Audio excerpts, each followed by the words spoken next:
Bismillahirrahmanirrahim. Assalamualaikum warahmatullahi wabarakatuh. Kami, Faris Izatur Rahman dan Husna Yulia Swandi, akan menjelaskan tugas untuk proyek akhir dari mata kuliah proyek perangkat lunak dengan aplikasi yang kami bangun adalah aplikasi Z-Market, yakni Zero Waste Market, yang dibangun dengan framework Django dengan database MongoDB sebagai database NoSQL. Kami akan langsung mulai untuk presentasi dari code yang telah kami kerjakan sebelumnya.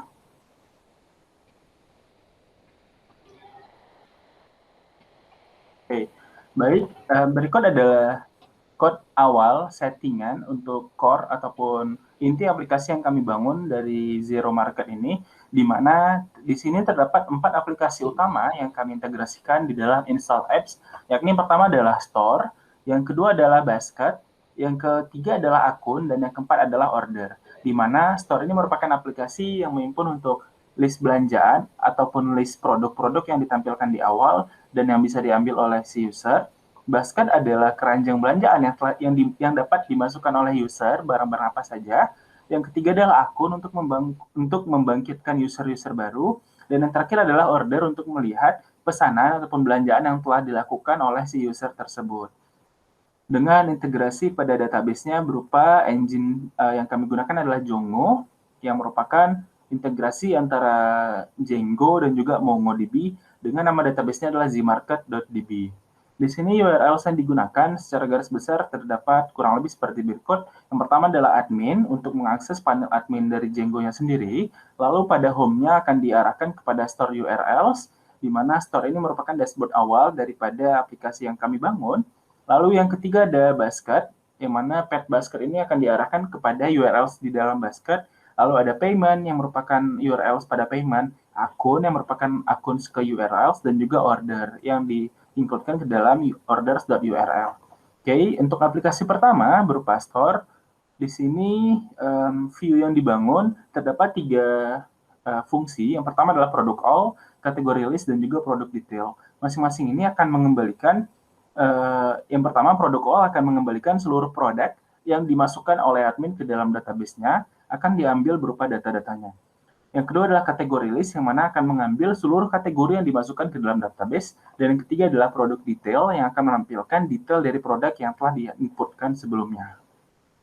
Oke, dengan URL yang dibangun, yang pertama adalah untuk dashboard-nya sendiri, yang kedua adalah Slack. Di sini akan ditampilkan apabila sang user mengklik nama produk, maka akan ditampilkan details dari produk dengan path-nya ke dalam Slack-nya tersebut. Dan yang ketiga adalah kategori Slack, yang mana sang user dapat memfilter produk berdasarkan kategorinya.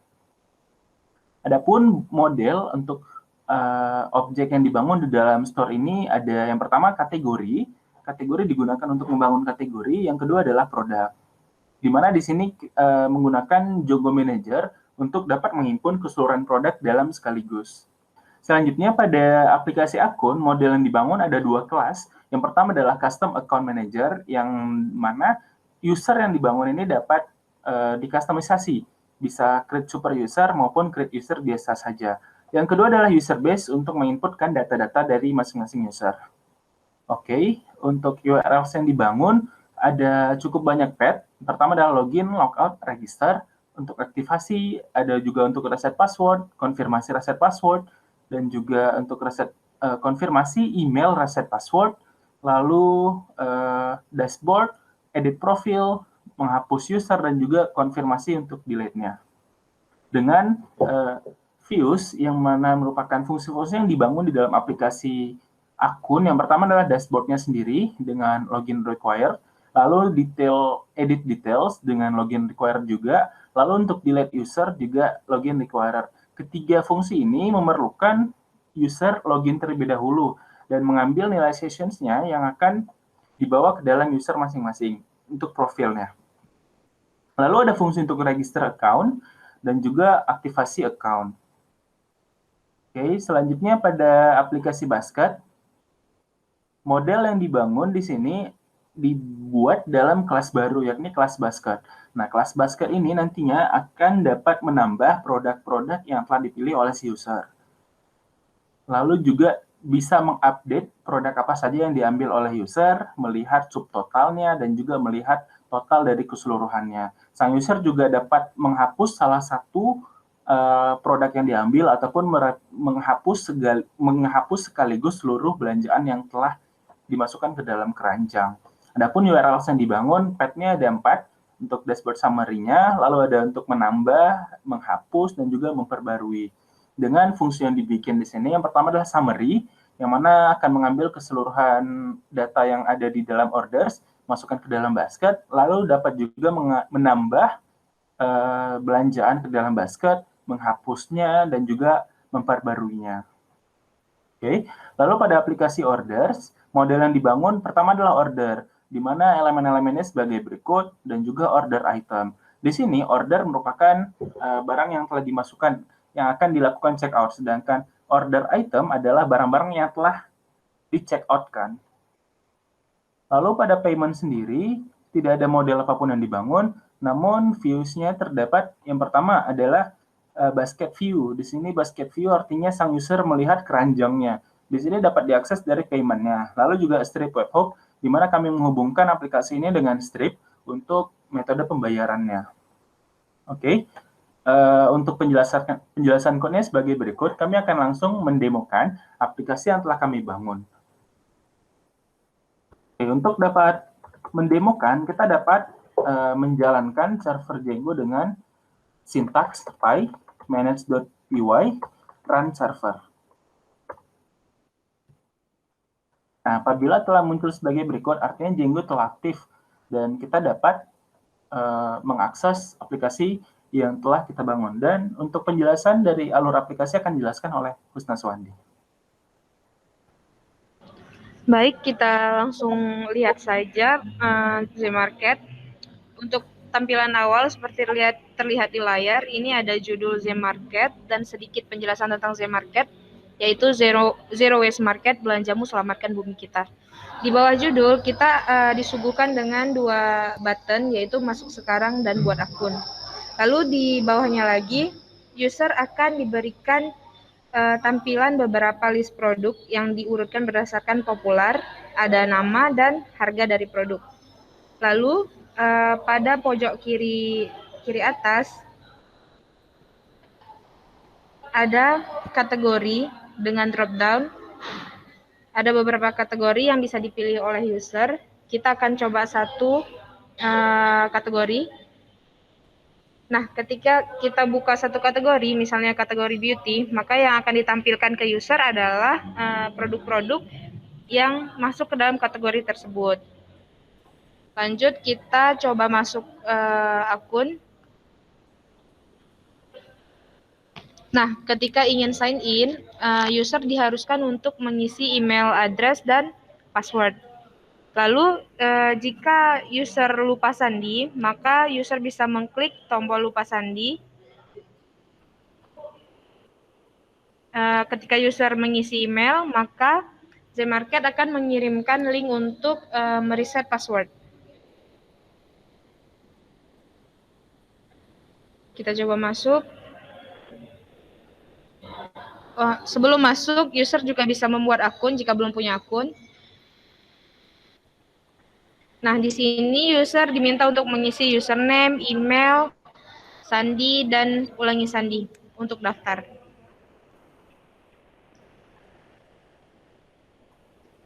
Oke. Setelah daftar, maka tampilan yang akan disuguhkan halaman beranda dari akun user.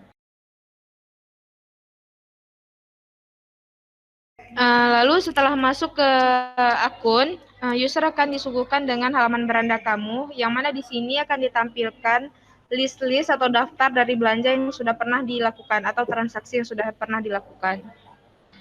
Baiklah, kita coba untuk masuk ke fitur belanja. Kita buka beranda, kita pilih satu produk. Nah, di sini kita bisa memilih berapa kuantitas yang kita inginkan. Misalnya 4. Nah, di sebelah pojok kanan kan itu ada keranjang dengan pop-up notifnya masih 0. Setelah kita masukkan keranjang, maka keranjang itu jumlahnya akan berubah sesuai dengan kuantiti yang kita pilih. Lalu kita coba tambahkan produk yang lain, kita tambah quantity, masukkan ke keranjang, dan nilai keranjang pun juga akan berubah. Kita langsung masuk ke keranjang. Nah, di keranjang ini tertera produk-produk yang sudah kita tambahkan dengan jumlah kuantitasnya, dan ada 2 tombol untuk perbarui ataupun hapus, yang mana artinya user bisa memperbarui atau mengubah jumlah kuantitas dari produk yang ingin dia beli. Kita coba perbarui dari 4 menjadi 2, lalu jumlah pesanan pun akan berubah. Kita coba sekali lagi untuk menghapus salah satu produk.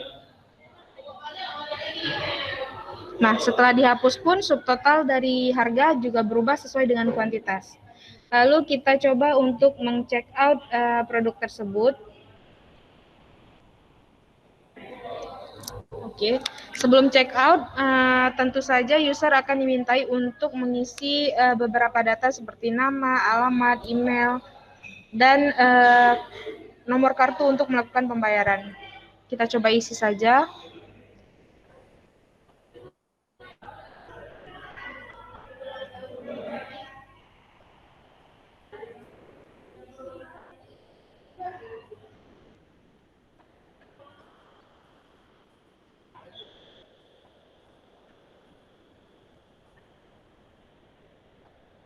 Lalu ketika user sudah mengisi semua form dengan lengkap dan mengklik bayar, maka produk yang sudah di check out akan masuk ke beranda kamu, yang mana di situ terdapat list atau daftar dari barang belanjaan user. Baik, sekian penjelasan tentang Z-Market. Saya kembalikan ke Faris. Baik, terima kasih. Sekian untuk penjelasan dari proyek yang kami kerjakan, yakni adalah Z-Market atau Zero Waste Market, dengan menggunakan framework Django dan database MongoDB. Lebih dan kurang kami mohon maaf. Wabillahi taufiq wal hidayah. Wassalamualaikum warahmatullahi wabarakatuh.